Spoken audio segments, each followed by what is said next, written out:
But something in that point in time still made you want to study them, because you said you were an observer, but in reality you were a researcher.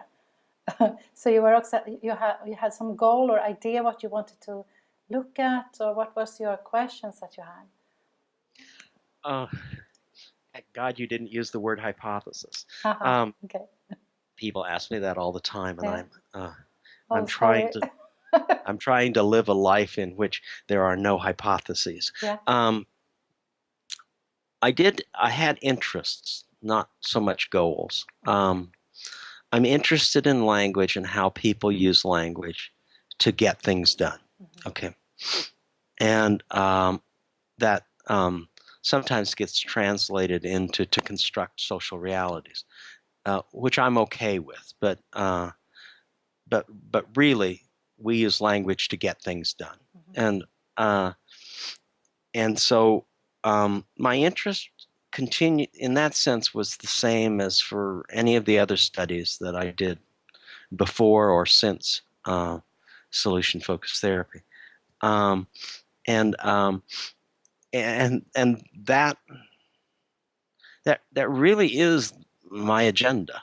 I'm really interested in comparing and contrasting different ways of using language to address the practical issues of life, and how are solution-focused people different than, say, the ecosystemic people who came before. I mean, they were the same people, but the practices that were done through ecosystemic therapy prior to solution-focused, and how are they the same?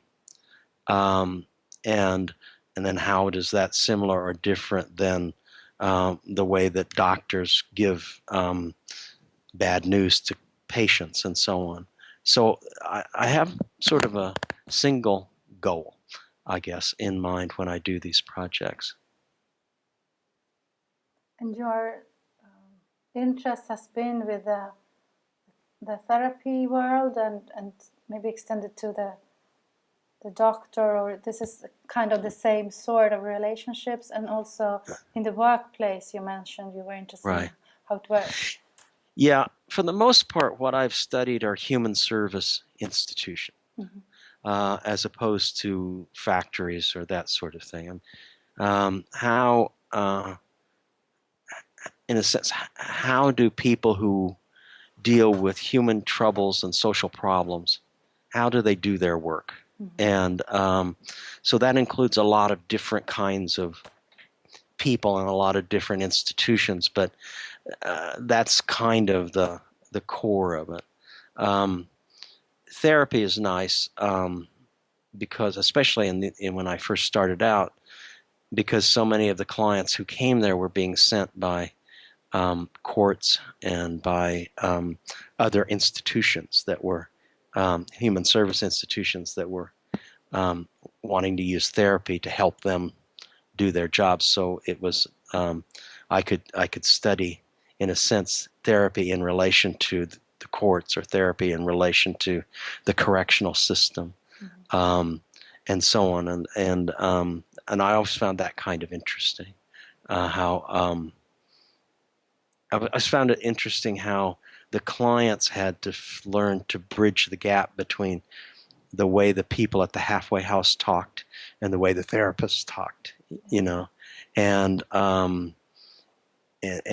so the people at the halfway house would think about the clients as criminals who were being punished for breaking the law and needed to be held accountable, and then they would come to therapy, and the therapist could care less about that, and somehow the client has to figure out what's going on here and what do I have to do to be successful here, and so on. So in that sense, I think, and I can talk about this a little bit more later, I think we need to know a lot more about clients than we do. I think they really are understood and often misunderstood, and certainly underappreciated for what they do to make the process work.